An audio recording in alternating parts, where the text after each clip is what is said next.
लाला लाजपत राय। लाला लाजपत राय के विषय में पढ़ना है। आइए पढ़ते हैं लाला लाजपत राय के विषय में।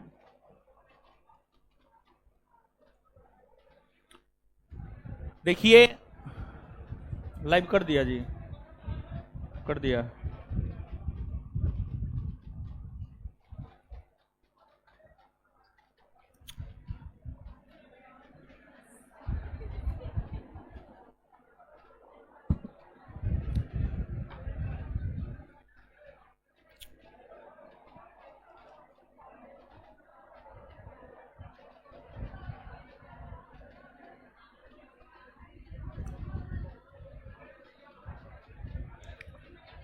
चलिए,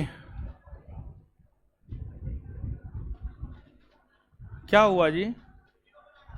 दो मोबाइल लो तो, दो दो चूड़ते हैं उसको, दो दो, लेते हो लेते हो लेते हो लेते हो। 100 गो पागल मरा तो हम पैदा हुए, तुमको नहीं पता है हमारे बारे में।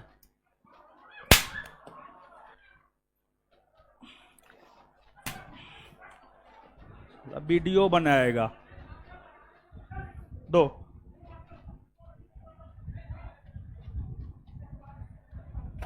बनाते रहो अब वीडियो।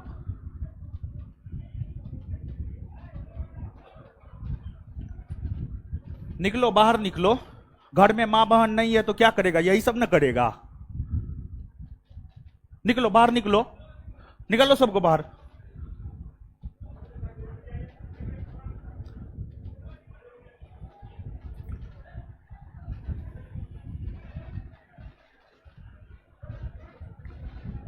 निकल जाइए, एकदम प्रेम से निकलिए। पढ़ने के लिए अबे ने किया है, संस्कारे ने, माँ बाप संस्कारे ने दिया, क्या करेगा पढ़ के? वैसा पढ़ के क्या करेगा तुम लोग? भागो यहां से, निकालो। टोटल लड़का, एगो लड़का क्लासरूम में नहीं रहना चाहिए, सिर्फ लड़की रहेगी क्लासरूम में। वीडियो बनाएगा, सब वीडियो ऑडियो बनाना हम निकाल देंगे 2 मिनट में।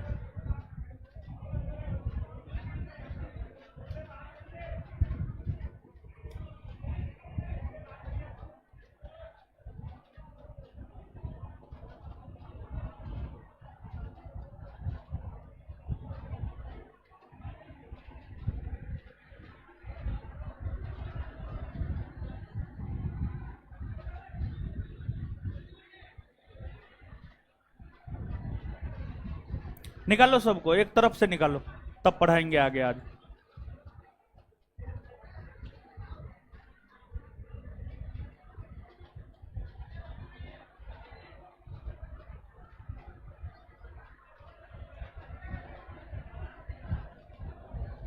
पढ़ना है तो एकदम सुधर करके सिस्टम में पढ़ना पड़ेगा।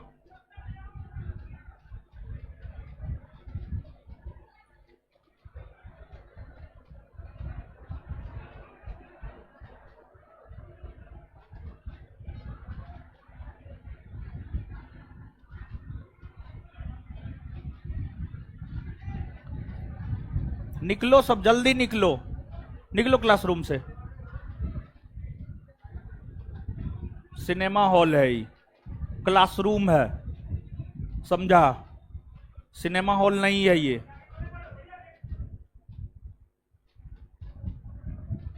क्लासरूम है, क्लासरूम को क्लासरूम में रहने दो।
निकालिए, जल्दी निकालिए, क्लास शुरू होगा,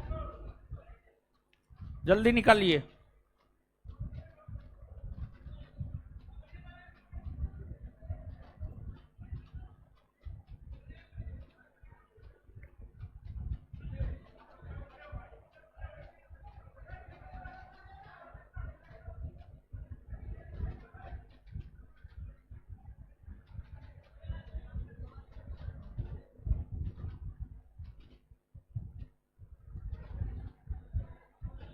एगो लड़का क्लासरूम में नहीं रहना चाहिए, एगो नहीं रहना चाहिए, टोटल को निकालो।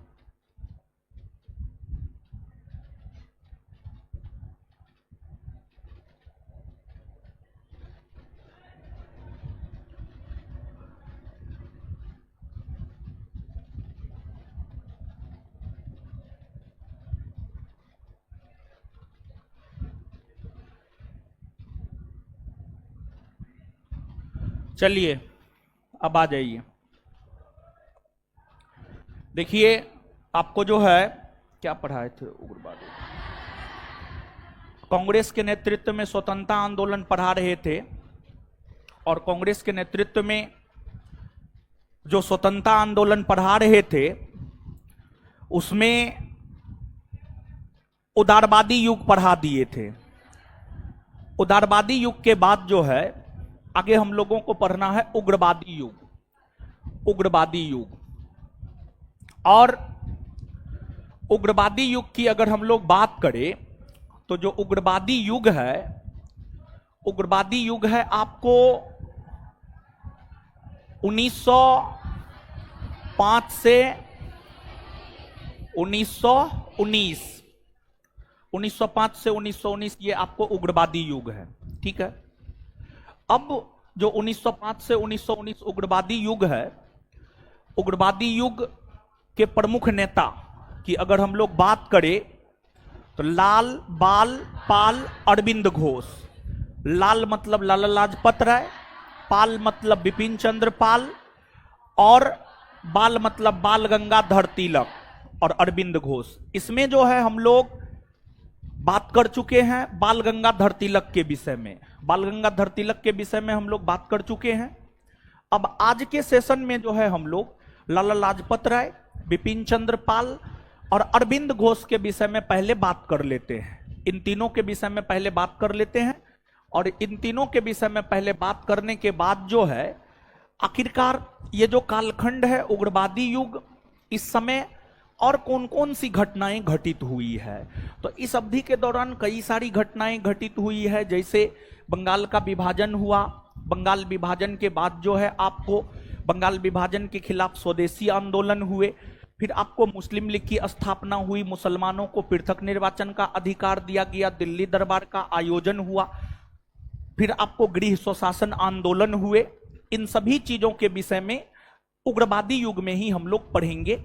लेकिन भारत के स्वतंत्रता आंदोलन में लाला लाजपत राय का क्या योगदान रहा है, इसको संक्षेप में देखते हैं। और जब आप गांधी युग पढ़ेंगे ना, तो वहां पर भी इन लोगों के योगदानों से अवगत जो है आपको होना पड़ेगा। तो जैसे बाल गंगाधर तिलक ही हो गए, या लाला लाजपत राय हो गए, या अरविंद घोष हो गए, देश के स्वतंत्रता आंदोलन में जब आप गांधी युग पढ़ेंगे विशेष तौर पर, तो वहां पर भी इन लोगों की चर्चा हम लोग करेंगे। यहां पर संक्षेप में जो है लाला लाजपत राय और जो बाकी बचे हुए हैं उन लोगों को देख लेते हैं। लाला लाजपत राय की अगर हम लोग बात करें तो लाला लाजपत राय की जो जन्मभूमि है और जो कर्म भूमि है, लाला लाजपत राय का जन्मभूमि और कर्म भूमि रहा है आपको पंजाब।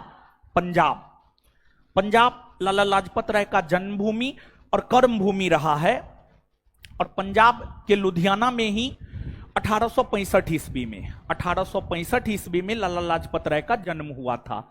और इनका जो जीवन काल है 1865 से लेकर के 1928, 1865 से लेकर के 1928 लाला लाजपत राय का जीवन काल है। लाला लाजपत राय का जन्म 1865 में हुआ और इनका निधन हुआ है 1928 ईस्वी में, 1928 ईस्वी में, ठीक है। तो अब आप देखिएगा लाला लाजपत राय, लाला लाजपत राय को इतिहास में शेरे पंजाब तथा पंजाब केसरी के उपनाम से भी जो है पुकारा जाता है।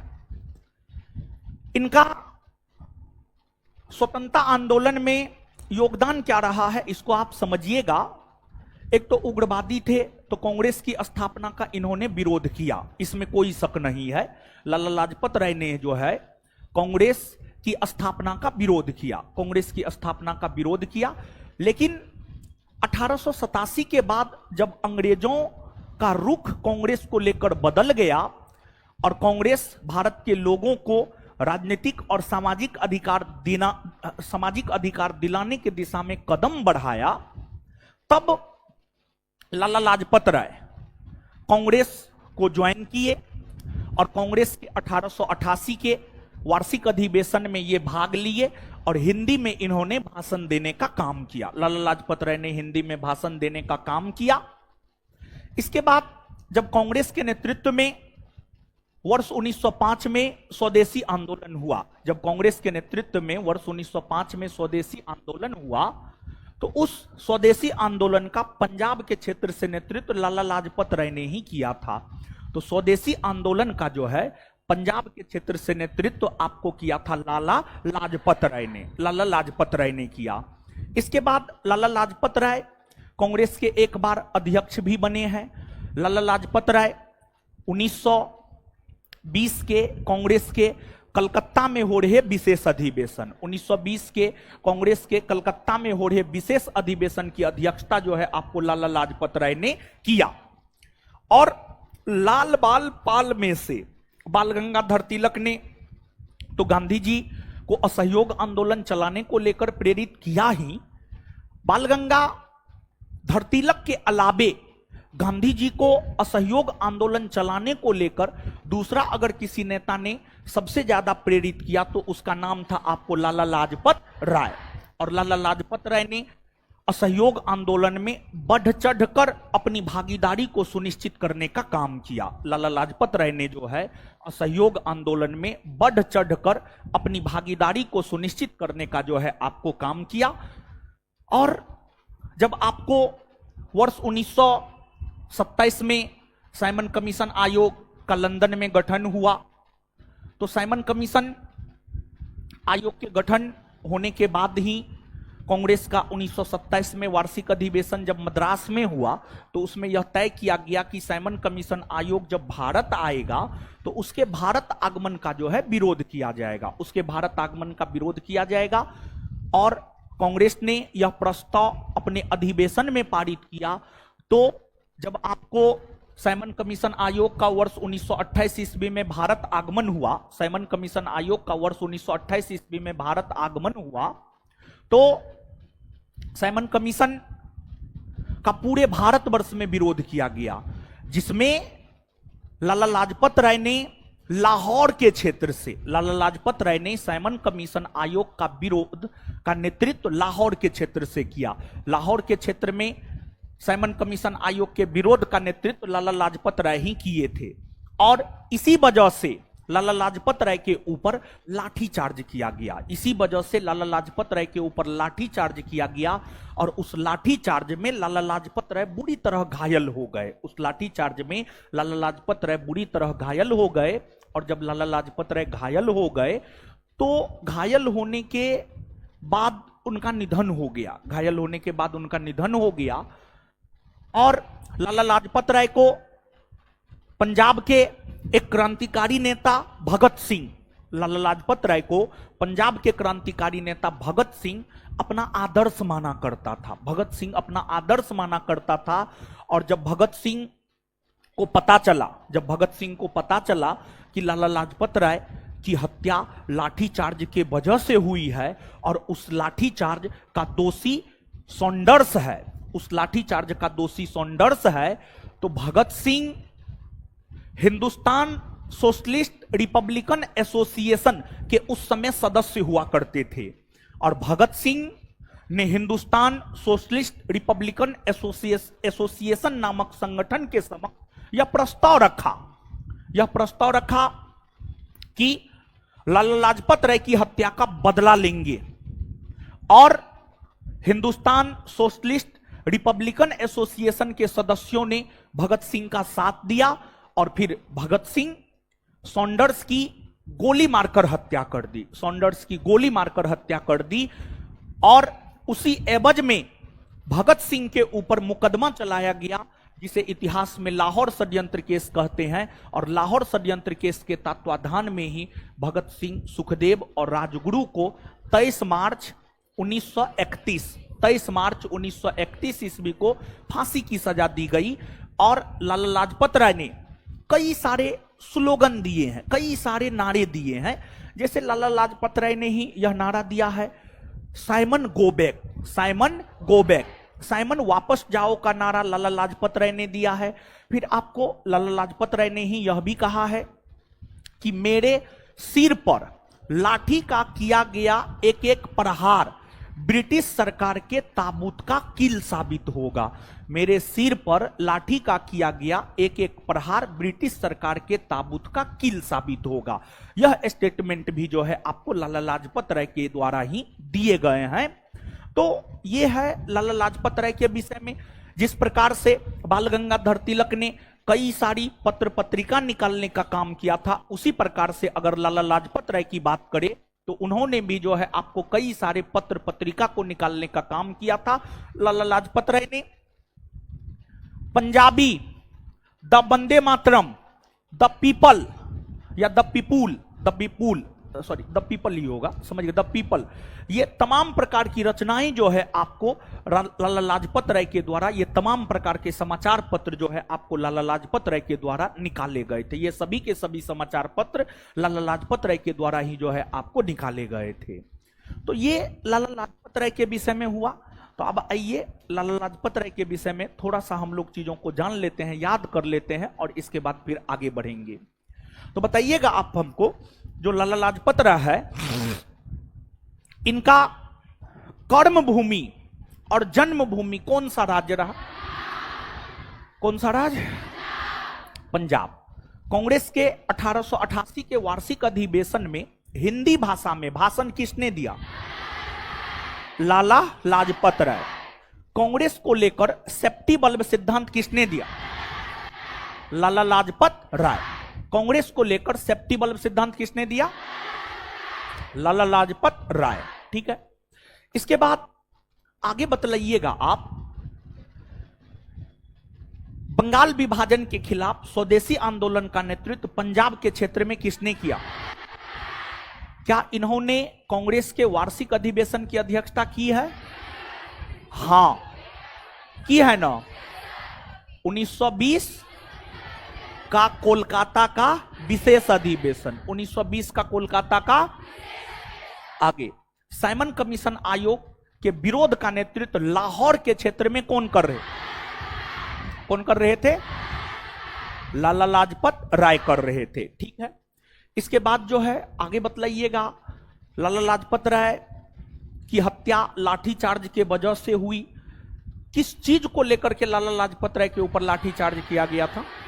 साइमन कमीशन आयोग का विरोध करने को लेकर जो है इन पर लाठीचार्ज किया गया था। ठीक है, इसके बाद आगे बतलाइएगा आप हमको कि साइमन गो बैक का नारा कौन दिया था?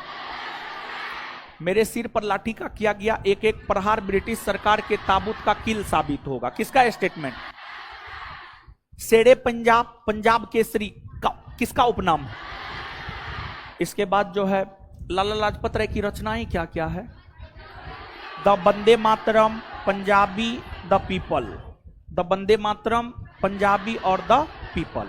क्लियर है ये बात? लाला लाजपत राय की हत्या का बदला पंजाब के किस क्रांतिकारी ने लिया? किसने लिया?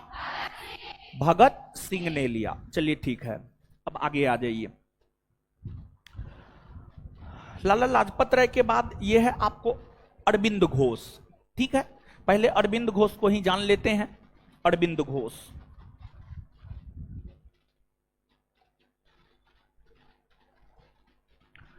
अरविंद घोष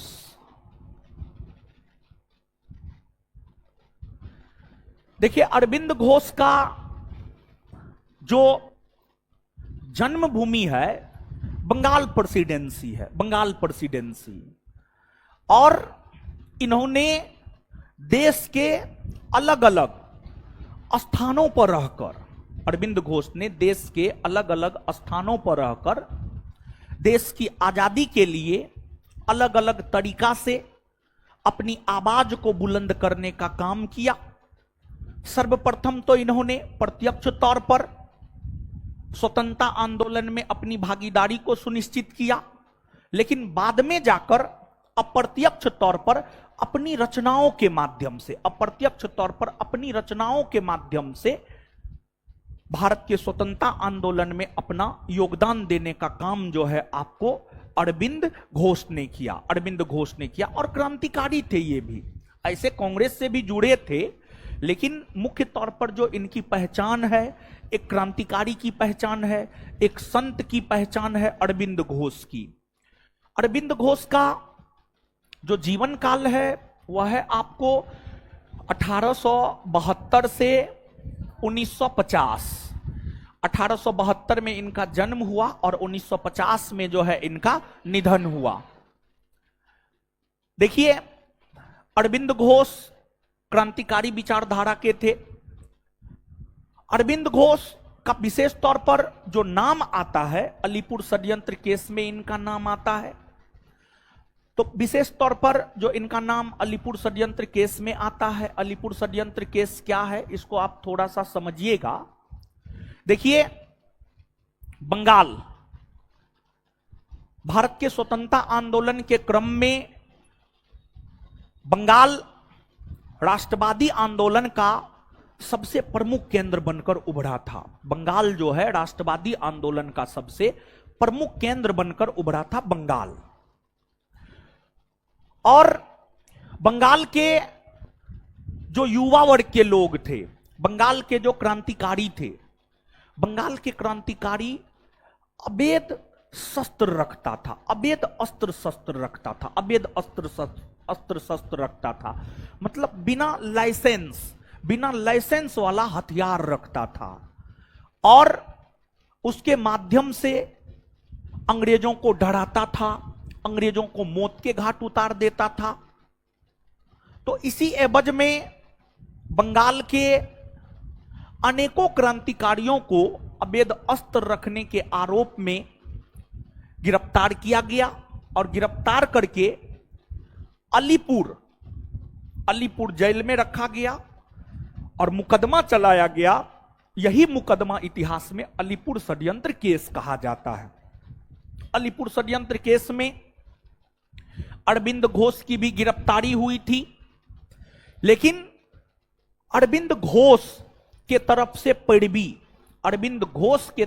पैरवी सीआर दास ने किया था। सीआर दास, चितरंजन दास ने अरविंद घोष की तरफ से जो है आपको पैरवी किया था। सीआर दास ने अरविंद घोष की तरफ से जो है आपको पैरवी किया था और सीआर दास के पैरवी के कारण ही अलीपुर षड्यंत्र केस में अरविंद घोष बच पाए थे। अरविंद घोष बच पाए थे और इन्हें लगा कि क्रांतिकारी जेल जाने से डरने लगेंगे।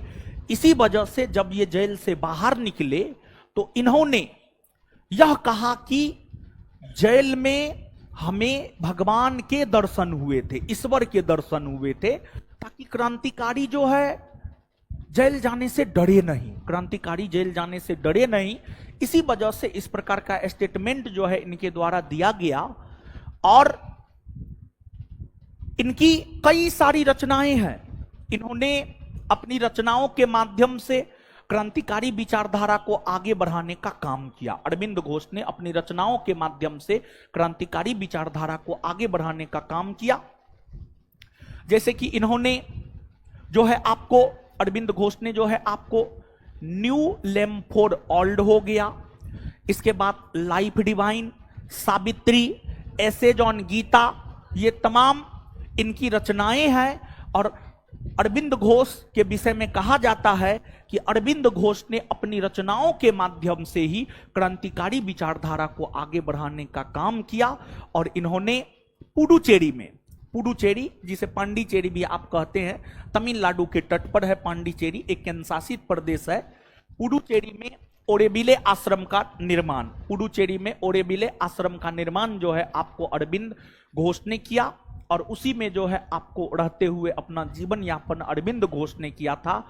और इन्हीं का मानना था कि राजनीतिक स्वतंत्रता किसी भी राष्ट्र की प्राणवायु होती है। राजनीतिक स्वतंत्रता किसी भी राष्ट्र की प्राणवायु होती है और उसे पाने के लिए हमें संघर्ष निश्चित तौर पर करनी चाहिए। और क्रांतिकारियों के विषय में आप जानिए, क्रांतिकारी अंग्रेजों से आजादी भीख के तौर पर नहीं लेना चाहते थे। क्रांतिकारी अंग्रेजों से आजादी भीख के तौर पर नहीं लेना चाहते थे और उग्रवादियों की भी यही विचारधारा थी। उग्रवादी भी भीख के तौर पर जो है आजादी नहीं पाना चाहते थे, बल्कि आजादी के लिए जो है संघर्ष के रास्ता को उग्रवादियों ने चुना था और उग्रवादी से ही प्रेरित थे आपको क्रांतिकारी भी, समझ गए। तो ये है, ये आपको अरविंद घोष के विषय में हुआ। और अरविंद घोष के बाद आगे है आपको बिपिन चंद्र पाल। बिपिन चंद्र पाल, बिपिन चंद्र पाल की अगर हम लोग बात करें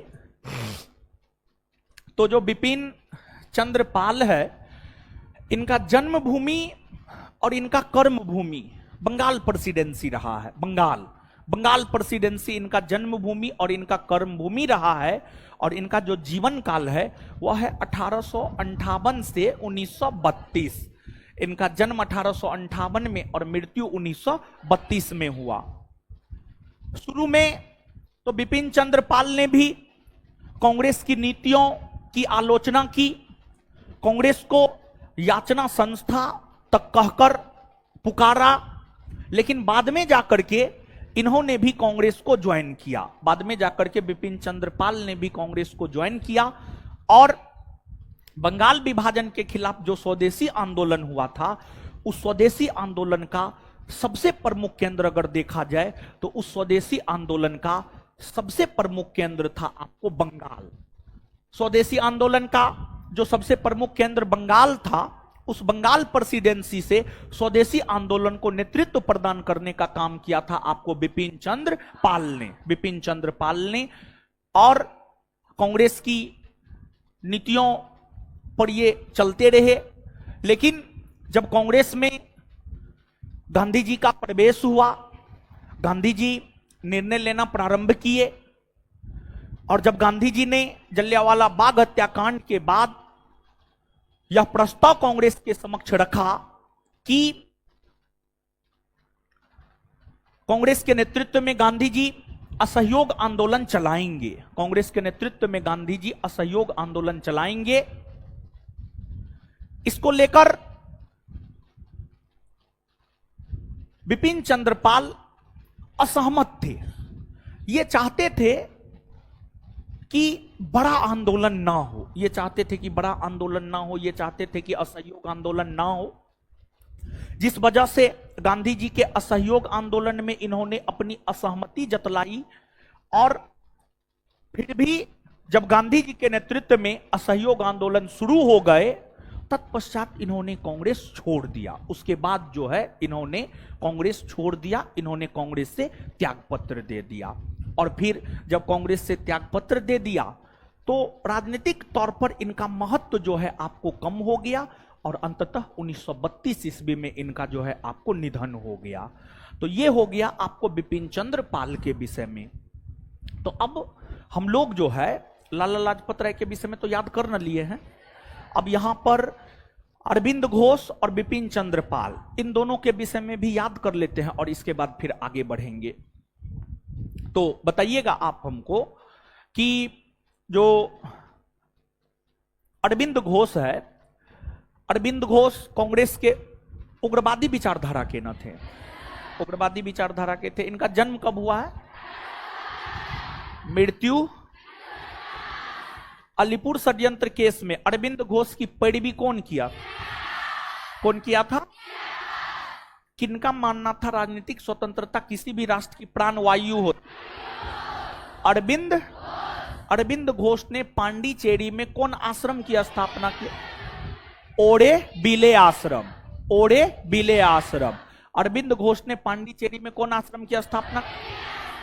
life divine, essays on Gita, new lamp for all, Savitri, ये सब किसकी रचना है? अरविंद घोष की रचना है। और अलीपुर षड्यंत्र केस में इनके केस की पैरवी कौन किया? चित्तरंजन दास, सीआर दास ने किया था। इसके बाद आगे बताइएगा, बंगाल के क्षेत्र में स्वदेशी आंदोलन का नेतृत्व कौन किए थे? बिपिन चंद्र पाल। कांग्रेस को याचना संस्था की संज्ञा किसने दी? बिपिन चंद्र पाल ने। इसके बाद आगे बतलाइएगा, लाल बाल पाल में से कौन गांधी जी के असहयोग आंदोलन से असहमत थे, जिस वजह से उन्होंने कांग्रेस छोड़ दी? बिपिन चंद्र पाल। बिपिन चंद्र पाल। इतना बात क्लियर है। तो जो उग्रवादी युग है 1905 से 1919, इस कालखंड में कांग्रेस के नीतियों के ऊपर इन नेताओं का, लाल बाल पाल और अरविंद घोष का प्रभाव रहा है। तो इसी वजह से जो है इन नेताओं के विषय में हम आपको यहां पर बतला दिए हैं। अब जो है हम लोग 1905 से 1919 के बीच में जो घटनाएं घटित हुई है और उन घटनाओं में उग्रवादियों का क्या योगदान रहा है, इन चीजों को एक एक करके जो है हम लोग देखते हैं। आगे आ जाइएगा। तो उग्रवादी युग, आप सभी लोग उग्रवादी युग के कालखंड से अवगत हैं, 1905 से 1919। तो अब 1905 से 1919 के बीच में जो कुछ महत्वपूर्ण घटनाएं घटित हुई है, उसकी चर्चा अब हम आपके साथ कर रहे हैं। तो ध्यान से आप सुनिएगा। देखिए, सबसे पहले तो वर्ष 1905 के विषय में ही हम लोग जानते हैं। वर्ष 1905, वर्ष 1905 में क्या हुआ था? ऐसे तो 1905 में कई सारी घटनाएं घटित हुई थी, परंतु 1905 की जो सबसे महत्वपूर्ण घटना है, जो सबसे चर्चित घटना है, वह है आपको बंगाल का विभाजन। बंगाल का विभाजन। आप रेलवे का क्वेश्चन बैंक पलट करके देख लीजिएगा और एसएससी का क्वेश्चन बैंक पलट करके देख लीजिएगा, दोनों में यह प्रश्न पूछा गया है कि 1905 की ईस्वी के प्रसिद्धि का कारण क्या है। तो उसका उत्तर होता आपको बंगाल का विभाजन। बंगाल का विभाजन। तो 1905 का जो ईस्वी है, बंगाल विभाजन को लेकर के प्रसिद्ध है। 1905 का जो ईस्वी है वह बंगाल विभाजन को लेकर के प्रसिद्ध है। तो 1905 का ईस्वी जो बंगाल विभाजन को लेकर के प्रसिद्ध है, तो सबसे पहले हम लोग बंगाल विभाजन की ही बात करते हैं। बंगाल विभाजन की बात करते हैं। तो बंगाल का विभाजन, पार्टीशन ऑफ बंगाल।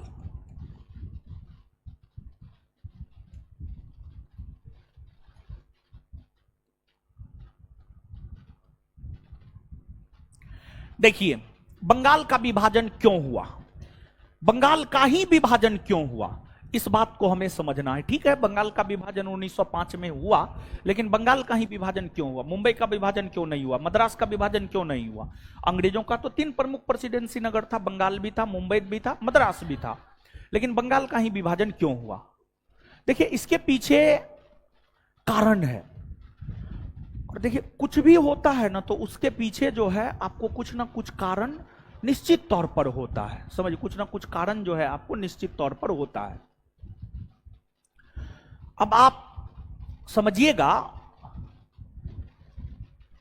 आपने कांग्रेस से पूर्व स्थापित संगठन को पढ़ा है। कांग्रेस की स्थापना से पहले कुछ संगठन की स्थापना हुई है, जैसे आपको Madras Mahajana Sabha, Mumbai presidency, Mumbai association, Madras native association, Madras Mahajana Sabha, Indian association, Indian league, फिर आपको लैंड होल्डर सोसाइटी, ये तमाम प्रकार के संगठन की स्थापना हुई है।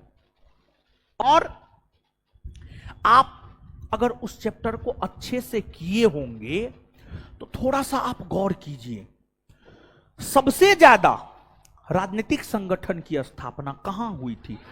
बंगाल में, मुंबई में या मद्रास में? बंगाल में। बंगाल में सबसे ज्यादा राजनीतिक संगठन की स्थापना हुई थी। बंगाल में सबसे ज्यादा राजनीतिक संगठन की स्थापना हुई थी। अरे लड़की काहे सो रही है, मारेंगे हम, मुंह तोड़ देंगे। ठीक है, नहीं नहीं उधर बोल रहे हैं, और जिसको बोल रहे हैं वो पीछे देख रही है। ठीक है, सो रही है अपना, पीछे रही है, देख रही है पीछे। समझे, सोना होना नहीं है। देखिए, हम आपको पहले भी बोले थे, अभी भी एक बात बता रहे हैं, विद्यार्थी के साथ मूल तौर पर दो समस्या होता है। ऐसे तो जीवन में बहुत समस्या है, समझ गए, स्टूडेंट लाइफ में भी बहुत समस्या है, लेकिन पढ़ने के संदर्भ में विद्यार्थी को दो समस्या, एक याद नहीं होता है और एक याद नहीं होता है, एक याद नहीं होता है और एक दूसरा भूल जाते हैं। एक याद नहीं होता है और दूसरा भूल जाते हैं। याद नहीं होता है का जवाब है आप चीजों को समझ करके याद ही नहीं करते हैं। आप चीजों को समझ करके याद कीजिए। और आप एक बात हमारी मानिए, जब आप पहली बार पढ़िए ना तो समझिए चीजों को। सबको बोल रहे हैं, ऑनलाइन वाले लोग, आप लोग को भी बोल रहे हैं, सबसे पहले चीजों को समझिए और देखते हैं, हम रिवीजन करवाते हैं। आप देखते हैं कि एक तो सबसे पहले चीजों को समझाते हैं। ये सब जो है आपको ग्रहण करना चाहिए। सबसे पहले चीजों को समझिए। जैसे टीचर लेक्चर दे रहे हैं, मान लीजिए बिट्टू सर सेल पढ़ा रहे हैं, तो वहां पर समझना है, लेक्चर को अच्छे से समझना है, लेक्चर को जो है अच्छे से समझना है। तो पहली बार में समझना है, और समझ करके आप पढ़ते हैं ना तो चीज फटाफट याद होता है। आप ऐसे हाथ में लेकर के सीधे याद कीजिएगा तो याद नहीं होगा। अगर वो याद भी हो जाएगा तो तुरंत आप भूल जाइएगा, सुबह से शाम होते होते भूल जाइएगा। लेकिन चीजों को अगर आप समझ करके याद रखेंगे तो वो लॉन्ग टाइम तक रहेगा। तो याद नहीं होता है का रीजन है, चीजों को आप लोग समझते नहीं है, टीचर के लेक्चर को ध्यान से सुनते नहीं है, क्लास में कॉन्शस नहीं रहते हैं। तो क्लास में थोड़ा कॉन्शस रहिए, सोइए उइए नहीं, टीचर की बातों को, जो टीचर लेक्चर दे रहे हैं उसको ध्यान से सुनिए, तब आपको आराम से याद हो जाएगा। और याद नहीं रहता है, एक बार याद हो गया फिर भूल जाते हैं, उसका समाधान है रिवीजन। क्या है? रिवीजन। आप स्वयं देखिए, जब हम 1857 का विद्रोही पढ़ा रहे थे, कितना अच्छे से समझाए। फिर उसके बाद जब उसका रिवीजन करवा रहे थे तो हाथ में ले करके जो है हम आपको आगे आगे बोल रहे थे, पीछे पीछे आप बोल रहे थे, समझ गए। यही तरीका होता है। तो ये दो चीज पर जो है आपको ज्यादा गौर करना चाहिए। पहले भी हम आपके ही क्लास में हमको लगता है ये चर्चा किए थे, समझ गए। और बार बार पर डे तो नींद को लेकर के बोलबे करते हैं, समझे। तो सोइए उइए नहीं, सोते हुए अच्छे नहीं लगते हैं आप क्लास में, समझे। तो सोइए नहीं क्लासरूम में, ये रिक्वेस्ट है हमारा। समझिएगा बंगाल का विभाजन। देखिए, हम आपको यहां पर यह बात बतलाने का प्रयास कर रहे हैं कि आखिरकार बंगाल का ही विभाजन क्यों हुआ, आखिरकार बंगाल का ही विभाजन क्यों हुआ। देखिए, सबसे ज्यादा राजनीतिक संगठन स्थापित कहां हुआ? तो सबसे ज्यादा राजनीतिक संगठन स्थापित हुआ बंगाल में। बंगाल में जो इंडियन लीग और इंडियन एसोसिएशन, जो इंडियन लीग और इंडियन एसोसिएशन, ये जो दो संगठन है, ये दो संगठन मुख्य तौर पर बंगाल में इसलिए स्थापित किए गए थे ताकि बंगाल में राष्ट्रवाद का विकास किया जा सके। मतलब ताकि बंगाल के लोगों को जागरूक किया जा सके, बंगाल के लोगों को जागरूक किया जा सके। किस बात को लेकर बंगाल के लोगों को जागरूक किया जा सके? तो अंग्रेजों को लेकर बंगाल के लोगों को जागरूक किया जा सके कि अंग्रेज हम भारतीयों का शोषण किस प्रकार से कर रहा है, अंग्रेजों को हम भारतीयों को भारत से बाहर करना है, अंग्रेजों को हम भारतीयों को भारत से बाहर करना है। इसको लेकर के जागरूकता फैलाने का काम इंडियन लीग और इंडियन एसोसिएशन नामक संगठन कर रहा था। अब लोगों के बीच जागरूकता फैलाई जा रही थी, लोगों के बीच राष्ट्रवाद का प्रसार किया जा रहा था, बंगाल के लोगों के बीच राष्ट्रवाद का प्रसार किया जा रहा था, राष्ट्रवाद का प्रसार किया जा रहा था। तो बंगाल के लोग जागरूक हुए, और जब बंगाल के लोग जागरूक हो गए तो बंगाल भारत के स्वतंत्रता आंदोलन का सबसे बड़ा केंद्र बनकर उभरा, और सबसे ज्यादा क्रांतिकारी, सबसे ज्यादा आंदोलनकारी निकलकर बंगाल से सामने आ रहे थे। अंग्रेजों का विरोध सबसे ज्यादा बंगाल में हो रहा था, और बंगाल के हिंदू और मुसलमान दोनों एकजुट होकर के अंग्रेजों का विरोध करने का काम कर रहा था, अंग्रेजों का विरोध करने का काम कर रहा था। तो अंग्रेजों के लिए सरदर्द बनकर बंगाल प्रेसिडेंसी उभरा था, अंग्रेजों के लिए सरदर्द बनकर बंगाल प्रेसिडेंसी उभरा था। और बंगाल विभाजन से पहले का जो बंगाल था, मतलब जो अविभाजित बंगाल था, अविभाजित बंगाल की अगर आप बात करेंगे तो अविभाजित बंगाल में आज का बिहार, झारखंड, ओडिशा, पश्चिम बंगाल और बांग्लादेश, इतना बड़ा क्षेत्र बंगाल का हुआ करता था। आज का बांग्लादेश ले लीजिए, आज का पश्चिम बंगाल ले लीजिए, आज का बिहार, झारखंड, ओडिशा ले लीजिए, ये तमाम क्षेत्रों को मिलाकर के 1905 से पहले बंगाल प्रांत कहा जाता था। ये बंगाल प्रांत थे। बंगाल प्रांत निश्चित तौर पर क्षेत्रफल के आधार पर उस समय सबसे बड़ा प्रांत था। आज तो क्षेत्रफल के आधार पर सबसे बड़ा प्रांत आप सब लोग जानते हैं राजस्थान है, और सबसे छोटा प्रांत गोवा है।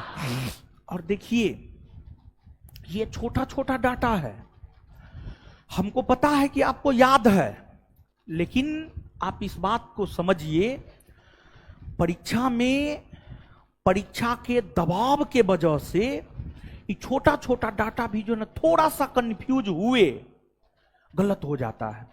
और इस प्रकार का प्रश्न अगर आप गलती करते हैं तो फिर आप निश्चित तौर पर रिजल्ट से बाहर हो जाएंगे। तो कंपटीशन में आप किसी भी चीज को छोटा मत मानिए, किसी भी चीज को अंडर एस्टिमेट मत कीजिए। छोटा डाटा हो या बड़ा डाटा हो, सबको ध्यान में रखना है। जैसे इस बार ही देखिए जो आपको बिहार एसआई 1275 का प्रीलिम्स हुआ था, बिहार का क्षेत्रफल पूछा था। एक दो विद्यार्थी हमसे मिलने के लिए आया, जबकि वो टेस्ट सब में टॉपर तो नहीं था, लेकिन टॉप 50 में जरूर आता था, मतलब हमारे नजर में ठीक ठाक विद्यार्थी था। और वो बतलाया कि हम बिहार का क्षेत्रफल कंफ्यूजन की वजह से जो है, यानी 94,002 ऑप्शन में था, 94,163 और 94,263, तो ऐसे करके था। तो उसमें जो है वो कंफ्यूज कर गया, यानी आंकड़ा जो है ना, ऑप्शन जो है ना नजदीक का दे दिया, ऑप्शन नजदीक का दे दिया, तो उसमें कंफ्यूज कर गया। हमको नहीं विश्वास हुआ कि इस क्वेश्चन में भी गलती करके विद्यार्थी आ सकता है, जबकि बहुत छोटा डाटा है, बहुत बड़ा नहीं है ये। तो परीक्षा के प्रेशर में जानते हैं, परीक्षा के बाहर आकर के कुछ भी बोल देना वो अलग बात है। परीक्षा हॉल में एक विद्यार्थी के तौर पर अगर सोचा जाए तो बहुत प्रेशर होता है, बहुत प्रेशर होता है, दिमाग में बहुत कुछ परीक्षा में चल रहा होता है। एक तो सबसे बड़ा चीज दिमाग में यही चलेगा, रिजल्ट होगा कि नहीं होगा, एक बात तो यही चलेगा, नहीं होगा तो क्या होगा, और भी तमाम प्रकार की बातें दिमाग में चलती है, लेकिन ये सब बात दिमाग में नहीं चलना चाहिए, समझ गए। तो ये बात है। तो बंगाल उस समय क्षेत्रफल के आधार पर सबसे बड़ा प्रांत था, क्षेत्रफल ही नहीं, जनसंख्या के आधार पर भी उस समय बंगाल सबसे बड़ा प्रांत था। तो बंगाल क्षेत्रफल और जनसंख्या दोनों आधार पर सबसे बड़ा प्रांत था, जिस वजह से बंगाल में शासन करने में थोड़ा परेशानी हो रहा था, इसमें कोई शक नहीं है, परेशानी नहीं हो रहा था, बंगाल में शासन करने में परेशानी हो रहा था। ठीक है, एक तो ये बात है। दूसरी बात ये है कि बंगाल राष्ट्रवादी आंदोलन का सबसे बड़ा केंद्र भी बनकर उभर रहा था। अंग्रेजों के लिए सरदर्द भी बंगाल बन रहा था। तो अंग्रेज, ब्रिटिश सरकार लगातार इस पर चिंतन मनन कर रहा था कि बंगाल का कुछ ना कुछ उपाय किया जाए। और फिर 1905 के समय के वायसराय लॉर्ड कर्जन ने यह निर्णय लिया कि हम बंगाल का विभाजन करेंगे, बंगाल का विभाजन करेंगे। और लॉर्ड कर्जन ने घोषणा किया कि बंगाल का विभाजन प्रशासनिक आधार पर करेंगे, प्रशासनिक आधार पर। मतलब बंगाल का विभाजन ऐसे करेंगे कि बंगाल में शासन प्रशासन सही ढंग से चला पाना पॉसिबल हो पाए, संभव हो पाए। बंगाल में सही ढंग से शासन प्रशासन चलाए जा सके, यह घोषणा कर्जन ने किया। लेकिन जब बंगाल का विभाजन किया जाने लगा तब इसको आधार नहीं बनाया, तब इसको आधार नहीं बनाया, बल्कि धर्म को आधार बनाया। धर्म, हिंदू मुस्लिम को आधार बनाया, हिंदू मुस्लिम को आधार बनाया, धर्म को आधार बनाया। और धर्म को आधार बना करके बंगाल का पार्टीशन, बंगाल का विभाजन दो भागों में कर दिया गया। बंगाल का विभाजन दो भागों में कर दिया गया, पूर्वी बंगाल और पश्चिमी बंगाल, पूर्वी बंगाल और पश्चिमी बंगाल, पूर्वी बंगाल और पश्चिमी बंगाल। ठीक है, तो बंगाल का विभाजन दो भागों में कर दिया गया। इधर पूर्वी बंगाल और इधर आपको पश्चिमी बंगाल।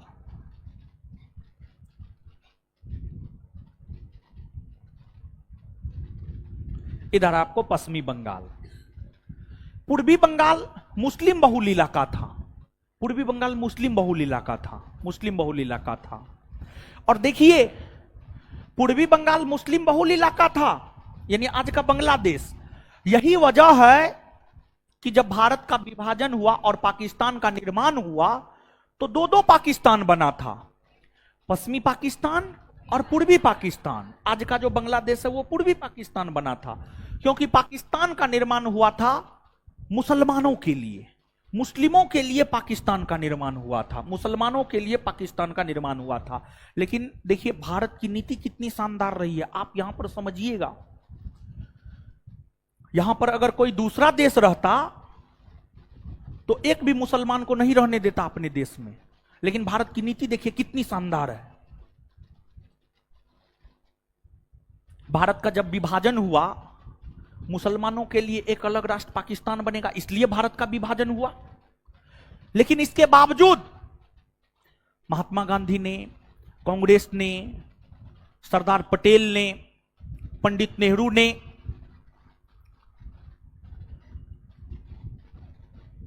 इस बात को भी स्वीकार किया कि वैसे मुसलमान जो पाकिस्तान नहीं जाना चाहते हैं, जो भारत में रहना चाहते हैं, वो भारत में रहे।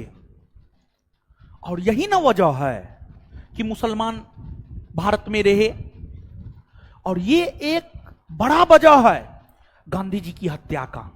गांधी जी की जो हत्या हुई है, नाथूराम गोडसे ने जो गांधी जी की हत्या की है, ये एक बड़ा वजह है गांधी जी की हत्या का। गांधी जी इस बात पर बहुत जोर दिए कि नहीं, वैसे मुसलमान जो भारत में रहना चाहता है वो भारत में रहे, जो भारत को अपना देश समझता है, जिसने भारत को सींचा है, वो भारत में रहे। और आप इस बात को जानिए कि देश की आजादी में अगर राम प्रसाद बिस्मिल का योगदान था तो देश की आजादी में अशफाक उल्लाह खां का भी योगदान था। देश की आजादी में अगर पंडित नेहरू का योगदान था तो देश की आजादी में मौलाना अबुल कलाम आजाद का भी योगदान था। देश की आजादी में अगर सरदार पटेल का योगदान था तो देश की आजादी में खान अब्दुल गफ्फार खां का भी योगदान था। तो देश की आजादी में हिंदू मुसलमान दोनों का योगदान रहा है, दोनों का योगदान रहा है। तो जो है आपको, अब आप यहां पर आइएगा, हम आपको यह बात बतला रहे थे कि बंगाल का विभाजन जो पूर्वी बंगाल पश्चिमी बंगाल में किया गया, पूर्वी बंगाल मुस्लिम बहुल इलाका था, पश्चिमी बंगाल हिंदू बहुल इलाका था। तो देखिए अंग्रेज कह क्या रहा है, अंग्रेज कह यह रहा है कि प्रशासनिक आधार पर हम विभाजन करेंगे ताकि शासन प्रशासन सही से चलाने में संभव हो पाए। लेकिन विभाजन कर कैसे रहा है, तो विभाजन कर रहा है धर्म के आधार पर, हिंदू मुसलमान के आधार पर, धार्मिक आधार पर या सांप्रदायिक आधार पर, सांप्रदायिक आधार पर बंगाल का विभाजन किया। यानी कहा नहीं जाता, एक कहावत है, हाथी का खाने वाला दांत अलग होता है, दिखाने वाला दांत अलग होता है। मतलब अंग्रेज कह कुछ और रहा है, कर कुछ और रहा है। तो बंगाल का विभाजन सांप्रदायिक आधार पर हुआ और अंग्रेजों ने फूट डालो और राज करो की नीति, फूट डालो और राज करो की नीति को अपनाने के लिए या उस नीति को आगे बढ़ाने के लिए, फूट डालो और राज करो की नीति को आगे बढ़ाने के लिए अंग्रेजों ने भारत का विभाजन सांप्रदायिक आधार पर किया, भारत का विभाजन सांप्रदायिक आधार पर किया। और जब भारत का विभाजन सांप्रदायिक आधार पर हुआ, कांग्रेस समझ गया कि अंग्रेजों की चाल क्या है, अंग्रेज चाहता क्या है। और एक प्रकार से कहिए तो भारत का, एक प्रकार से कहिए बंगाल का सांप्रदायिक आधार पर अर्थात हिंदू मुस्लिम के आधार पर विभाजन करके भारत विभाजन की नींव रख दी गई थी। एक बार फिर से इस लाइन को सुनिएगा, बंगाल का विभाजन सांप्रदायिक आधार पर करके, हिंदू मुस्लिम के आधार पर करके अंग्रेजों ने भारत विभाजन की नींव रख दी थी, भारत विभाजन की नींव रख दी थी। और यही चीज आगे चल करके बवंडर का रूप धारण किया और फिर 1947 में भारत का विभाजन हुआ और पाकिस्तान का निर्माण हुआ। तो पूर्वी बंगाल की राजधानी बनाया गया ढाका को। यह मुस्लिम बहुल इलाका था। पश्चिमी बंगाल की राजधानी बनाया गया कोलकाता को।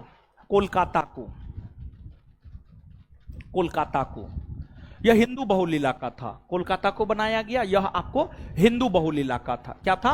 हिंदू बहुल इलाका था ये, ठीक है। अब देखिएगा आप, बंगाल विभाजन की घोषणा 19 जुलाई 1905 को हुई, लेकिन कुछ स्रोत लिखता है कि बंगाल विभाजन की घोषणा 20 जुलाई 1905 को हुई है। तो दोनों प्रकार की बातें अलग अलग किताबों में आपको देखने को मिलेगा, लेकिन आपके नोट में हम 19 जुलाई 1905 को मान करके चले हैं। 19 जुलाई 1905 को बंगाल विभाजन की घोषणा हुई। बंगाल विभाजन की घोषणा लॉर्ड कर्जन ने किया। बंगाल विभाजन की घोषणा के लगभग 15 दिन बाद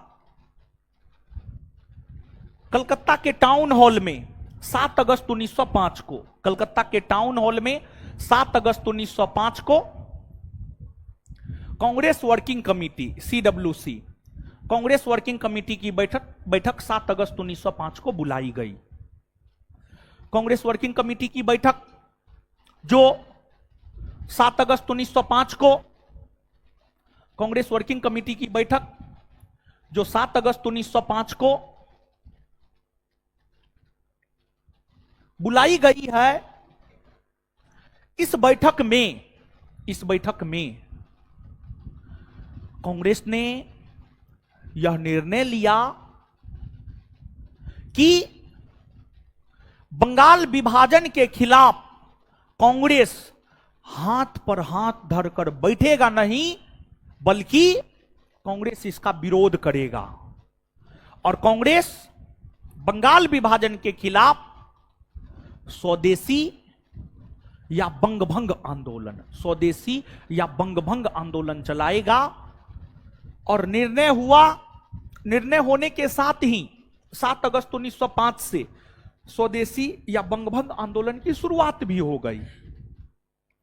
तो 7 अगस्त 1905 से ही बंगाल विभाजन के खिलाफ स्वदेशी आंदोलन की शुरुआत हो गई। स्वदेशी आंदोलन की शुरुआत हो गई और स्वदेशी आंदोलन को ही हम लोग बंग भंग आंदोलन भी कहते हैं। स्वदेशी आंदोलन को ही हम लोग बंग भंग आंदोलन भी कहते हैं।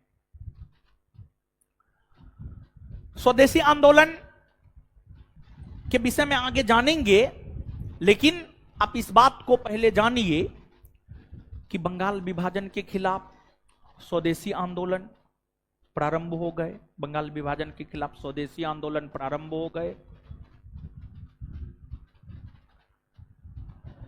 स्वदेशी आंदोलन के प्रारंभ होने के बावजूद या बंगभंग आंदोलन के प्रारंभ होने के बावजूद बंगाल विभाजन को लागू कर दिया गया। बंगाल विभाजन को लागू कर दिया गया। बंगाल विभाजन को 16 अक्टूबर 1905 को लागू किया गया। बंगाल विभाजन को 16 अक्टूबर 1905 को लागू किया गया। तो जो बंगाल विभाजन है यह लागू हुआ है 16 अक्टूबर 1905। 16 अक्टूबर 1905, 16 अक्टूबर 1905 को बंगाल विभाजन लागू हुआ। 16 अक्टूबर 1905 को बंगाल विभाजन लागू हुआ।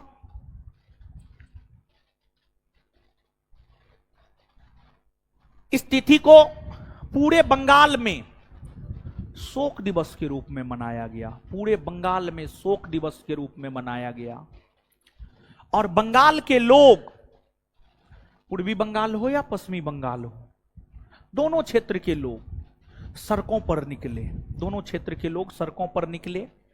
और बंगाल में गंगा नदी भी बहती है। गंगा नदी बहती है। तो पूर्वी बंगाल, पश्चिमी बंगाल, दोनों बंगाल के लोग सड़कों पर निकले, गंगा नदी में स्नान किए। स्नान करने के बाद बंगाल के लोग काली पूजा किया करते थे। आज भी बंगाल में सबसे ज्यादा लोकप्रिय काली पूजा है। काली पूजा काफी लोकप्रिय है बंगाल में। तो बंगाल के लोग बंगाल की सड़कों पर निकले, गंगा नदी में स्नान किए, मां काली की पूजा बंगाल के लोगों ने किया। पूर्वी बंगाल के लोग पश्चिमी बंगाल के लोगों के हाथों पर राखी बांधा और पश्चिमी बंगाल के लोग पूर्वी बंगाल के लोगों के हाथ पर राखी बांधा। इसके जरिए एकता का संदेश देने का प्रयास बंगाल के लोगों ने किया कि हम बंगालवासी एक हैं, हम अलग नहीं हैं, बल्कि हम बंगालवासी क्या हैं, एक हैं। एकता का संदेश देने का काम जो है इसके जरिए बंगाल के लोगों ने किया। और उस दिन को पूरे बंगाल में शोक दिवस के रूप में मनाया गया। और जब हुजूम बाहर निकलता है तो नारा लगाता है। कोई भी हुजूम देख लीजिए, नारा वो जरूर लगाएगा। तो बंगाल की सड़कों पर जब आम जनता का हुजूम बाहर निकला तो उस आम जनता ने नारा लगाया, हमें विभाजन नहीं चाहिए, बंगाल एक है, वंदे मातरम। ये तमाम प्रकार के नारे, ये सभी प्रकार के नारे बंगाल की सड़कों पर गूंजा था। बंगाल की सड़कों पर गूंजा था। लेकिन अंग्रेजों की नीतियां तानाशाह वाली नीति थी। एक बात बताइए कि आखिरकार हम अंग्रेजों से आजादी क्यों चाहते हैं? क्यों चाहते थे हम अंग्रेजों से आजादी? हम अंग्रेजों से आजादी इसलिए चाहते थे क्योंकि अंग्रेजों की नीतियां अच्छी नहीं थी। अंग्रेजों की नीतियां अच्छी नहीं थी, इसी वजह से हम अंग्रेजों से आजादी चाहते थे। अगर मान लिया जाए कि अंग्रेज ही हमें बेहतर शासन देता, तो फिर हम अंग्रेज का विरोध क्यों करते? नहीं करते। तो अंग्रेजों की नीतियां अच्छी नहीं थी। जो मन हुआ अंग्रेज, ब्रिटिश, उसको भारत से कोई खास लगाव थोड़े था। भारत उसका मातृ देश थोड़े था जी। जैसे आप देखते होंगे कि परिवार की जो महिलाएं होती है या परिवार का जो पुरुष होता है, कोई भी होता है परिवार का, जिनके मां बाप है उनके, यानी कोई भी पेरेंट हो, उनको अपने बच्चा से ज्यादा लगाव होता है। पड़ोसी के बच्चा से थोड़े ज्यादा लगाव होता है, नहीं होता है। पड़ोसी के बच्चा से लगाव नहीं होता है, अपने बच्चा से लगाव होता है। तो अंग्रेजों के लिए भारत मातृदेश थोड़े था, मातृदेश नहीं था। तो अंग्रेजों को थोड़े दर्द था भारत का। भारत का विनाश हो रहा था, भारत का विनाश हो रहा था। भारत की आर्थिक व्यवस्था चरमरा रही थी, भारत में अकाल पड़ रहा था, भारत में भूखमरी की स्थिति थी, भारत के लोग अशिक्षित थे, भारत के लोग बेरोजगार थे। इससे अंग्रेजों को क्या होने जा रहा था? अंग्रेजों को कोई फर्क नहीं पड़ने जा रहा था। पड़ोसी मर जाए हमको क्या फर्क पड़ता है? कोई फर्क नहीं पड़ता है। एक बात हम बताए, थोड़ा बहुत तो पड़ोसी है तो फर्क तो थोड़ा बहुत पड़िए जाता है, समझे। लेकिन जो है चंद सेकेंड के लिए दुनिया का अजीब रीति है। कहा जाता है कि जो लोग मैयत में आंसू बहाता है वही लोग 13वीं को गरम पूरी मांगता है, समझ गए। तो बड़ी अजीब व्यवस्था है समाज का, समझे। समझ भी पाए हैं कि नहीं पाए हैं आप लोग? नहीं समझ पाए। हे भगवान, कहने का मतलब ये है, मैयत का मतलब नहीं जानते हैं?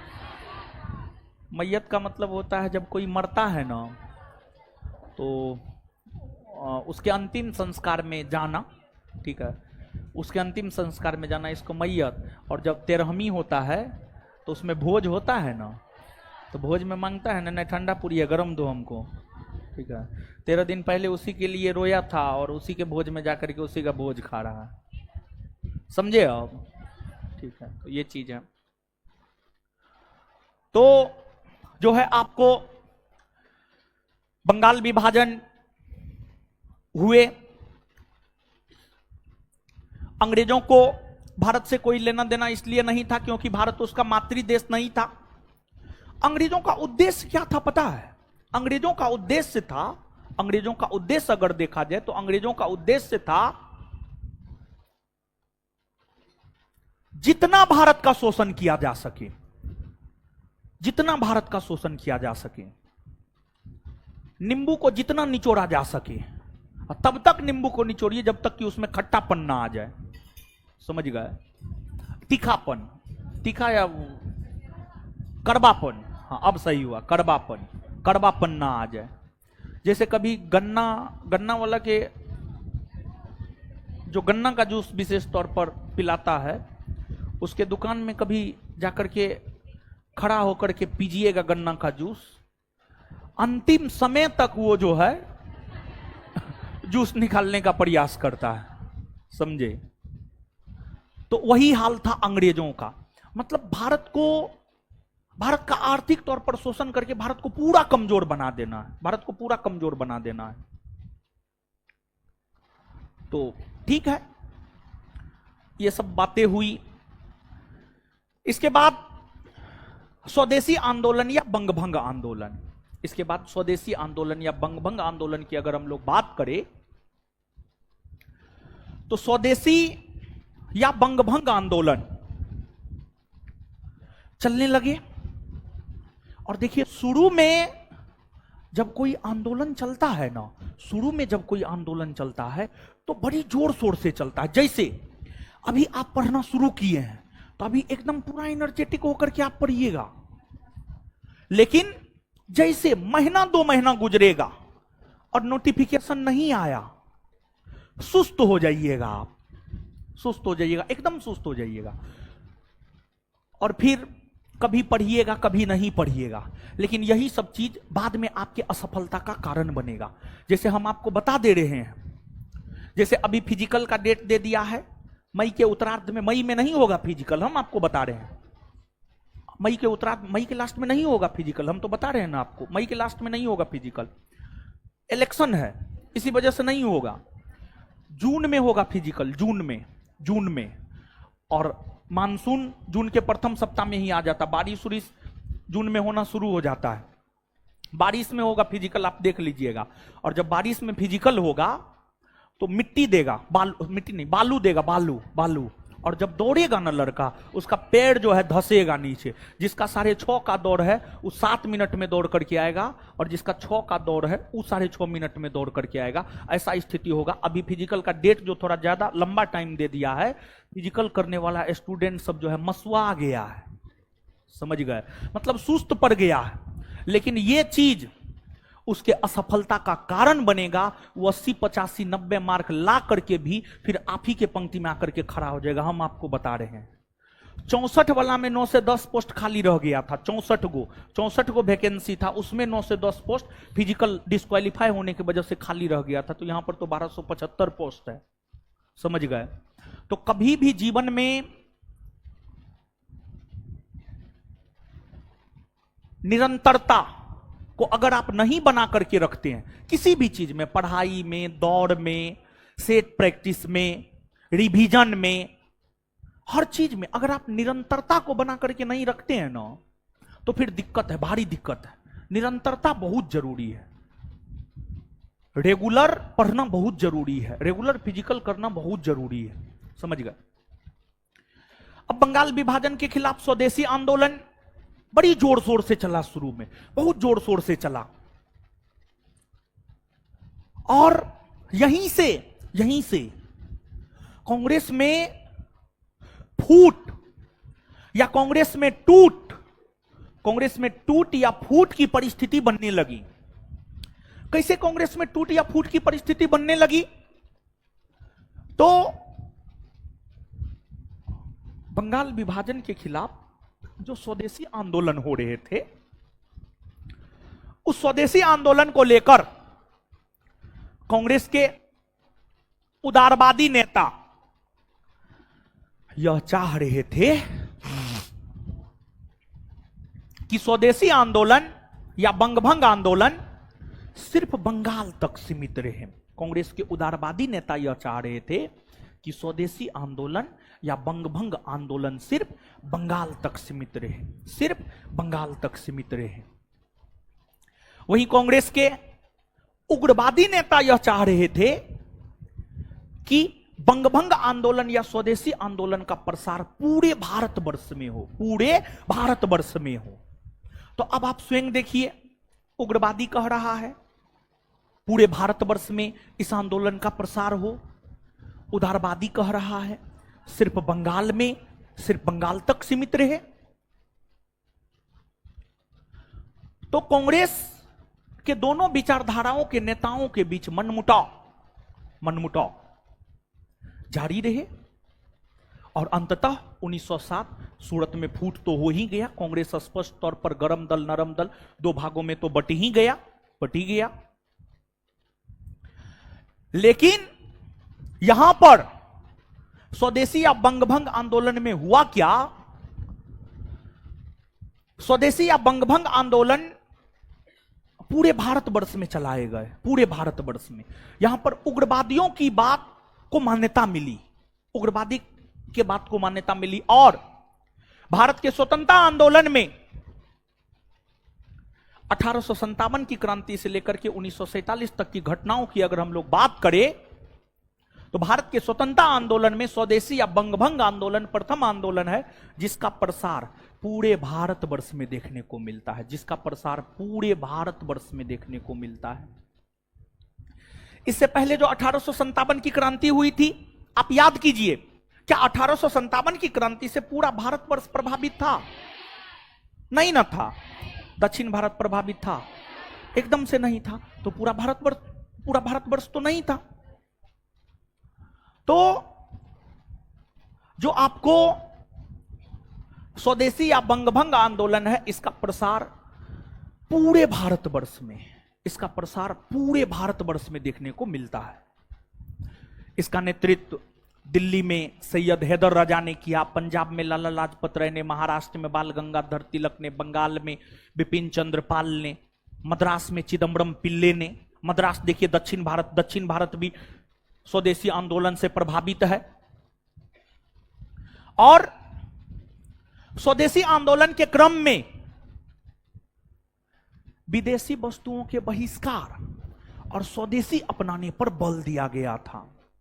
एक उस समय के बहुत बड़े साहित्यकार थे कृष्ण कुमार मित्र। कृष्ण कुमार मित्र का पत्रिका था संजीवनी। कृष्ण कुमार मित्र का पत्रिका था संजीवनी। क्या था? संजीवनी। कृष्ण कुमार मित्र ने अपनी पत्रिका संजीवनी में पहली बार बहिष्कार शब्द का प्रयोग किया। बहिष्कार शब्द का प्रयोग किया। और देखिए अंग्रेज व्यापारी था, उसका व्यापार नष्ट हो जाता ना, वो चला जाता।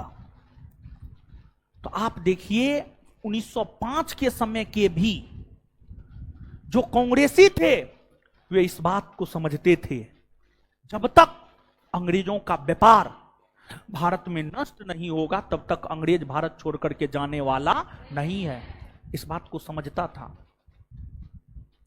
और इसी वजह से जो है आपको विदेशी वस्तुओं के बहिष्कार को लेकर आह्वान किया गया, स्वदेशी अपनाने पर जोर दिया गया। वस्तु ही नहीं बल्कि शिक्षा एजुकेशन को लेकर के भी राष्ट्रीय शिक्षा परिषद का गठन किया गया। और बंगाल विभाजन के खिलाफ जो स्वदेशी या बंगभंग आंदोलन हुआ था, इस स्वदेशी या बंगभंग आंदोलन का विरोध मुस्लिम लीग ने किया था। मुस्लिम लीग ने स्वदेशी या बंगभंग आंदोलन का विरोध किया था। मुस्लिम लीग के कुछ सदस्यों ने किया, कुछ मुसलमानों ने किया। स्वदेशी या बंगभंग आंदोलन के दौरान एक विदेशी पत्रकार था हेनरी वुड नेविन्सन, जो पूरे भारतवर्ष की यात्रा किया था। और पूरे भारतवर्ष की यात्रा करने के बाद हेनरी वुड नेविन्सन ने जो है the new spirit of India नाम से एक पुस्तक लिखा। और उस समय के भारत के विषय में उस पुस्तक में लिखी गई है। उस समय के भारत के विषय में जानकारी हमें the new spirit of India नामक पुस्तक से प्राप्त होती है। The new spirit of India नामक पुस्तक से प्राप्त होती है। ठीक है। और इस आंदोलन की अगर बात की जाए तो मुस्लिम हो गए, किसान हो गए, ये सब लोग स्वदेशी या बंगभंग आंदोलन में पार्टिसिपेट नहीं किया था। स्वदेशी या बंगभंग आंदोलन में ये सब लोग जो है आपको पार्टिसिपेट नहीं किया था। बाद में जाकर के स्वदेशी या बंगभंग आंदोलन कमजोर पड़ गया। देखिए कोई भी आंदोलन है जब लंबा चलता है ना तो शिथिलता आ जाती है। ये एक प्रकार से कहिए तो नेचुरल चीज है ये। जैसे वैकेंसी में ही जैसे फिजिकल का डेट देखिए दे दिया है, थोड़ा टाइम दे दिया है, तो ये नेचुरल है। हम भी वहां पर अगर रहते ना तो हम भी वहां पर शिथिल पड़ जाते हैं। लेकिन आप इस बात को जानिए, जो 1275 जिसका सिलेक्शन होना है ना वो शिथिल नहीं पड़ेगा। कॉमन लोग, सामान्य लोग शिथिल पड़ जाएंगे, लेकिन जो अनकॉमन लोग हैं, जो असाधारण लोग हैं, जो 6 लाख 7 लाख में 1275 में फाइनली सिलेक्ट होने वाला है, वो शिथिल नहीं पड़ेगा। चाहे अगस्ते में वो फिजिकल क्यों ना ले, लेकिन उसमें शिथिलता नहीं आएगी। और इसी वजह से वो 1275 का सिलेक्शन होगा। तो हम बार बार बोल रहे हैं, निरंतरता बहुत आवश्यक चीज है। और धैर्यवान बनिए। देखिए भगवान राम का नाम हम लोग लेते हैं, नारा लगाते हैं जय श्री राम जय श्री राम, लेकिन भगवान राम धैर्यवान थे। 14 वर्ष जंगल में रहे, और रावण जैसे वीर योद्धा से युद्ध लड़ने के लिए गए, भारत से श्रीलंका गए। कितने धैर्यवान थे, थोड़ा सोच करके देखिए। धैर्य का परिचय है भगवान राम, समझ गए। धैर्यवान बनिए, जरूरी नहीं है कि एक बार में सफलता मिलिए जाए। और बहुत कम इंसान के जीवन में एक बार में सफलता मिलता है। सफलता असफलता लगा रहता है, इसी वजह से घबराने का एकदम से नहीं है, लगातार मेहनत करते रहना है, ठीक है। अब आइए यहां पर जो बतलाए हैं, जहां तक याद करवा दिए थे वहां से आगे हम आपको याद करवाते हैं, फिर आगे बढ़ेंगे, ठीक है।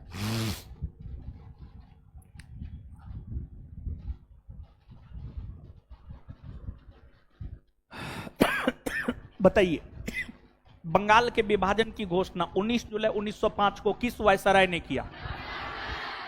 किसने? लॉर्ड कर्जन ने किया ना।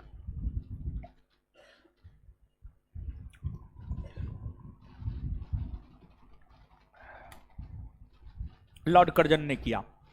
इसके बाद आगे बतलाइएगा, बंगाल का विभाजन कितने भागों में हुआ? 2 ना। कौन कौन? पूर्वी बंगाल और पूर्वी बंगाल की राजधानी, पश्चिमी बंगाल की राजधानी। बंगाल विभाजन के खिलाफ कलकत्ता के टाउन हॉल से स्वदेशी आंदोलन की शुरुआत कब से हुई? 7 अगस्त 1905 से हुई है, ठीक है। इसके बाद आगे बताइएगा कि बंगाल विभाजन लागू कब से हुआ? 16 अक्टूबर 1900। बंगाल विभाजन के विरोध में बंगाल के लोगों ने किस तिथि को शोक दिवस के रूप में मनाया? 16 अगस्त 1905, सॉरी 16 अक्टूबर 1905, सॉरी 16 अक्टूबर 1900। बंगाल विभाजन जब लागू हुआ था तो बंगाल विभाजन के खिलाफ कौन सा आंदोलन हुआ? स्वदेशी या बंगभंग आंदोलन? स्वदेशी या किस आंदोलन में पहली बार बहिष्कार शब्द का प्रयोग किया गया? अच्छा, बहिष्कार शब्द का जिक्र जो है किस साहित्य में देखने को मिलता है? संजीवनी ना। बहिष्कार शब्द का जिक्र किस में देखने को संजीवनी किसकी पत्रिका है? कृष्ण कुमार मित्र। किसकी पत्रिका है? कृष्ण कुमार मित्र। कृष्ण कुमार मित्र की पत्रिका है। इसके बाद कौन ऐसा आंदोलन हुआ जिसका प्रसार पूरे भारतवर्ष में देखने को मिल? कौन हुआ? स्वदेशी आंदोलन हुए। अच्छा, स्वदेशी आंदोलन का पंजाब में नेतृत्व कौन किया था? लाला लाजपत राय। पंजाब में नेतृत्व कौन किया था? दिल्ली में सैयद हैदर राजा। सैयद हैदर राजा। दिल्ली में नेतृत्व कौन किया? सैयद हैदर अली राजा। राजा सैयद हैदर राजा। महाराष्ट्र में बाल गंगाधर तिलक। वो टाइपिंग में थोड़ा ऊपर नीचे हो गया है, उसको थोड़ा देख लीजिएगा आप, ठीक है। महाराष्ट्र में बाल गंगाधर तिलक। बंगाल में बिपिन चंद्र पाल। बिपिन चंद्र। मद्रास में चिदम्बरम पिल्ले। मद्रास में चिदम्बरम। मद्रास में कौन? चिदम्बरम पिल्ले। चिदम्बरम पिल्ले। क्लियर है ये बात? किस विदेशी पत्रकार ने जो है स्वदेशी आंदोलन के दौरान भारत की यात्रा किया? Henry Wood Nevinson. Henry Wood Nevinson. Henry Wood Nevinson का संबंध कौन आंदोलन से? स्वदेशी आंदोलन। हेनरी वुड नेविंसन का संबंध कौन आंदोलन? कौन आंदोलन से है? The new spirit of India किसकी रचना? Henry Wood Nevinson. Henry would.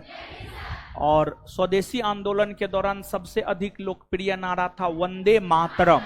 वंदे। स्वदेशी आंदोलन के दौरान सबसे लोकप्रिय नारा वंदे मातरम। स्वदेशी आंदोलन के दौरान सबसे लोकप्रिय नारा। स्वदेशी आंदोलन के दौरान राष्ट्रीय शिक्षा परिषद का गठन 1906 में हुआ। राष्ट्रीय शिक्षा परिषद का गठन कब हुआ? राष्ट्रीय शिक्षा परिषद का गठन 1900। क्लियर है ये बात? ठीक है। अच्छा, आप लोग का हॉस्टल कब बंद हो रहा है? हाय, आज से बंद हो रहा है, हाथ खड़ा कीजिए तो। कब से बंद हो रहा है? कल से, आज से ही। कुछ का आज से बंद हो रहा है, कुछ का कल से बंद हो रहा है। हाँ ठीक है, तो कल से तो खाना पीना मिलना बंद हो जाएगा आप लोग को। हॉस्टल में कितनी लड़की रहती है? हाथ खड़ा कीजिए तो। अब तो मैक्सिमम लड़की लॉज में रहने लगी है, तो लॉज भी बंद हो रहा है। लॉज काहे बंद होगा? हाँ, होली में तो पटना खाली हो जाता है। चलिए ठीक है, अब ध्यान से सुनिएगा आप सब लोग, ऑनलाइन वाले लोग, आप लोग भी, सब लोग जो भी लोग क्लास कर रहे हैं ध्यान से सुनिए। कुछ समझा रहे हैं, समझिए।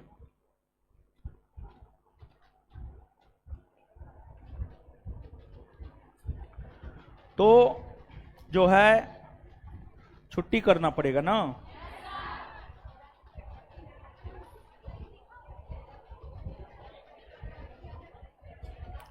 ठीक है,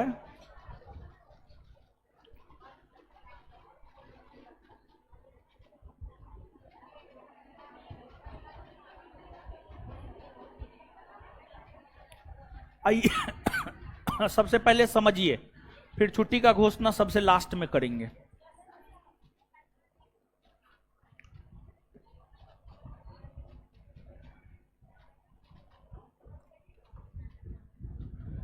देखिए, आपको अभी तक में हुआ क्या क्या है, ठीक है, क्या क्या हुआ है वो बात हम आपको बतला रहे हैं।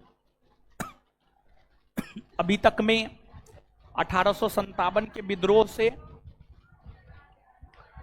उग्रवादी युग तक, अच्छा ठीक है 57, ठीक है, 1857 के विद्रोह से उग्रवादी युग तक, ठीक है, यहां तक हो गया है इतिहास में, ठीक है। इसके बाद जो है आपको बायोलॉजी में पहला चैप्टर पूरा नहीं हुआ है, हो गया, कल नहीं हुआ था क्लास, हाँ हमको पता है, आज होगा, ठीक है, हाँ ठीक है। तो बायोलॉजी में हुआ है एक चैप्टर सेल, और टेस्ट का जहां तक सवाल है, कितना टेस्ट जब से बैच हुआ है तब से कितना टेस्ट हुआ है टोटल? कौन पूरा टेस्ट दिए हैं? कितना हुआ है टोटल? अभी तक 6 टेस्ट हुआ है, हाँ? आज भी होगा, आज होगा टेस्ट, ठीक है। 6 या 7 जो भी हुआ, मतलब 4 मार्च से जब बैच शुरू हुआ है तब से लेकर के आज तक में जितना भी साइंस या आर्ट के टेस्ट हुए टोटल, ठीक है, 6 या 7 जो भी हुआ, 7, ठीक है, ठीक है, 7 डेली टेस्ट, 7 डेली टेस्ट, ठीक है, 7 डेली टेस्ट, क्लियर है? ये आपका है होमवर्क। आप छुट्टी में घर जाएंगे या जहां भी रहेंगे उससे मतलब नहीं है। जैसे आप सांस लेना नहीं छोड़ते हैं, खाना नहीं छोड़ते हैं, घूमना नहीं छोड़ते हैं, मोबाइल चलाना नहीं छोड़ते हैं, वैसे ही आप पढ़ना भी नहीं छोड़ेंगे। होली आप मनाइए, ठीक है, पर्व है, बहुत बड़ा पर्व है, मनाइए आप, कोई दिक्कत नहीं है, लेकिन इन चीजों को जो है आप लोग रिवाइज करते रहिएगा, इन चीजों को रिवाइज करते रहिएगा। और एगो विश्व इतिहास का टॉपिक फ्रांसीसी क्रांति भी हुआ है, उसका भी, ठीक है, आप रिवीजन करते रहिएगा। और देखिए, जो भी लोग बिहार एसआई की तैयारी कर रहे हैं, विश्व इतिहास बहुत कम हम लोग पढ़ते हैं, तो हम छुट्टी में प्रयास ये करेंगे कि विश्व इतिहास का जो है करेक्शन करके हम आपको टेलीग्राम चैनल पर भेज दें, और आप क्या कीजिएगा उसको, देखिए इससे फायदा आपको होगा। आप क्या कीजिएगा कि विश्व इतिहास जब पहली बार पढ़ते हैं तो चीज बहुत ज्यादा समझ में आता नहीं है, अगर हम भेज देंगे तो वो पीडीएफ को जो है ना आप अपने कॉपी में लिख लीजिएगा, प्रयास आप ये कीजिएगा। देखिए होगा क्या कि अगर आप चीजों को कॉपी में लिखेंगे, देखिए विश्व इतिहास में 10, 12, 13 टॉपिक है, लेकिन आपके बिहार दरोगा परीक्षा के लिहाज से कुछ ही टॉपिक महत्वपूर्ण है, जिसमें एक फ्रांसीसी क्रांति, दूसरा रूसी क्रांति, ये सब महत्वपूर्ण है। तो वो जो है हम आपको भेज देंगे। अगर हम भेज देंगे तो उसको आप अपने कॉपी में लिख लीजिएगा। विश्व इतिहास, भारतीय इतिहास नहीं लिखना है, ठीक है, ये लिखने का जरूरत ना है, ये आराम से याद हो जाएगा। थोड़ा विश्व इतिहास आप लोगों के लिए होता क्या है, थोड़ा नया होता है, ठीक है, और पहली बार उसको हम लोग पढ़ रहे होते हैं, तो थोड़ा सा जो है हम लोगों को भारी लगता है। तो जो चीज याद ना हो उसको लिख करके याद करने में जो है थोड़ा आसानी होता है, समझ गए। तो एक तो होमवर्क ये है, जितना पढ़ाया गया है उसका आपको बार बार रिवीजन करते रहना है। और दूसरी बात जो है, विश्व इतिहास का अगर हम नोट आपको संस्थान के टेलीग्राम चैनल पर भेजेंगे, ऑनलाइन वालों के लिए संस्थान की एप्लीकेशन पर भेजेंगे, तो आप सब लोग जो है उसको अपने कॉपी में नोट डाउन कर लीजिएगा, ठीक है। दूसरा काम ये है। इसके बाद देखिए, सब बैच की अगर हम लोग बात करें तो सब फाउंडेशन बैच सब जो है हम खोल रहे हैं 1 अप्रैल से, लेकिन आपका बैच जो है पहले खोल रहे हैं, ठीक है। आपका बैच हम पहले खोलेंगे, तो आप लोग आ जाइएगा। और जब आप आएंगे तो सबसे पहले जो है 1-2 क्लास होगा। आपके आने के क्लास शुरू होने के बाद जो पहला रविवार होगा, उस रविवार को आप लोगों का पहला टेस्ट ऑर्गेनाइज होगा, ठीक है। उस रविवार को आपका पहला टेस्ट ऑर्गेनाइज होगा। और फिर उसके बाद जो है प्रत्येक 15 दिन पर जो है क्लास टेस्ट, प्रत्येक 15 दिन पर क्लास टेस्ट। और जो है अभी से ही, जब हम लोगों का सिलेबस धीरे धीरे कंप्लीट होता जा रहा है, तो अभी से ही जो है सेट प्रैक्टिस सब चीज को ध्यान में रख करके हम लोग चलते रहेंगे। और इसके अलावे बिहार करेंट मिसलेनियस का भी 2 टेस्ट हुआ है, 50 + 25 75 क्वेश्चन, उसका भी आप रिवीजन कर लेंगे। मतलब कुल मिलाकर के हम आपको ये बात बतला रहे हैं कि बैच जब से स्टार्ट हुआ है तब से लेकर आज तक जितना भी हुआ है उसका रिवीजन करना है। और अभी से सब चीज को 100% करते जाइए, अभी से सब चीज को 100% करते जाइए, ताकि बाद में ज्यादा बर्डन ना हो। देखिए, विद्यार्थी क्या सोचता है, कर ना लेंगे। जो ये सोचता है ना कर ना लेंगे, वो कभी नहीं कर पाता है, समझ गए। तो अभी से चीजों को करते जाइए, अभी से चीजों को करते जाइए, ताकि लास्ट में बर्डन ना हो। और कल करेंगे बहाना बनाने वाली स्थिति को जो है खत्म कीजिए, समझे। तो ये है। और आज से जो है आपको छुट्टी कर रहे हैं, आज तो पढ़ा ही दिए हैं, कल से बता रहे हैं, वही तो बता रहे हैं। 22 तारीख से लेकर के 28 तक बंद रहेगा, 22 तारीख से लेकर के 28 तक बंद रहेगा, क्योंकि जो होली है 25 और 26 को है, कहीं पर 25 को है, कहीं पर 26 को है। 27 को तो आप आएंगे नहीं, आप 28 को आ जाएंगे। 29 से आपका क्लास चलेगा, ठीक है, 29 से आपका क्लास चलेगा। 29 को है शुक्रवार, गुड फ्राइडे भी है, शुक्रवार है, समझ गए। तो आपको जो है 29 मार्च से और सब बैच खोल रहे हैं, फाउंडेशन बैच खोल रहे हैं आपको 1 अप्रैल से। कहे कि देखिए, फाउंडेशन बैच का बच्चा क्या है, वो ग्रेजुएशन अभी कर ही रहा है, उसको कितनों कह देंगे, ऐसे 29 से खोलने का विचार था, लेकिन उसको कितनों समझा देंगे तो आगे शनिवार रविवार देखेगा, उस सोमवार से पहले एबे नहीं कर सकता। लेकिन आप लोग जो है ग्रेजुएट है, आप लोग टारगेट बैच में पढ़ रहे हैं, तो थोड़ा सा उन लोगों की तुलना में तो ज्यादा समझदार आप हैं। हम तो यही मान करके चल रहे हैं, आपको अपने करियर के प्रति थोड़ा ज्यादा ये है। इसी वजह से आपका बैच जो है 29 मार्च से खोल रहे हैं, 29 मार्च आपका बैच 29 मार्च से खोल रहे हैं, ठीक है। तो आप अपना आ जाइएगा। तो 28 तक बंद है, 22 से 28 तक बंद है, 29 से आपका पुनः बैच खुलेगा, ठीक है। और अभी जो है अब आपका साइंस का जो है क्लास होगा, आगे मिलते हैं। और सब चीज का रिवीजन करते रहिएगा। धन्यवाद, ठीक है। आप सबको भी